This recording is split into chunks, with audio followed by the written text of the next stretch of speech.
नमस्कार मंडळी. गणपती बाप्पा येणार म्हणले की एक वेगळीच एक्साइटमेंट असते.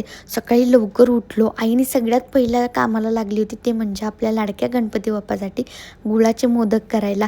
तिची ती गडबड चालू होती. तोपर्यंत मी बाहेरचं सगळं डेकोरेशनचं सामान नीट आवरून ठेवलं. नंतर दादांना रेडी केलं, टी शर्ट घातला. तेवढ्यात गाडीचा हॉर्न वाजला. म्हटलं आपल्या गणपती बाप्पाचं छानसं असं आगमन झालेलं आहे. नंतर आम्ही तयारी केली ती म्हणजे पूजेची. आणि इकडे लकू आणि दादांचा बॉन्ड खूप छान आहे आमचा. मग काय, गणपती बाप्पाची पूजा ही आमच्या सोनूच्या हातून आज झाली. सगळी पूजा छानशी अशी झाली.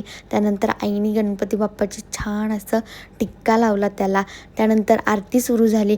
आरती सुरू झाली तर तेवढ्यात बघतं तर काही घंटी वाजवते तर लोकूला काहीतरी वेगळंच वाटत होतं. आणि त्यानंतर आम्ही छान आरती घेतली. गणपती बाप्पाला छानसा असा गुळाच्या मोदकाचा नैवेद्य दाखवला. खूप भारी वाटतं. गणपती बाप्पा आले की एक वेगळी प्रसन्नता असते. माझा एक दिवसाचा पूर्ण उपवास असतो गणपती बाप्पा येईस्तोपर्यंत. मग उपवास सोडला. त्यानंतर एवढ्या भाज्या होत्या त्या सगळ्या निवडल्या.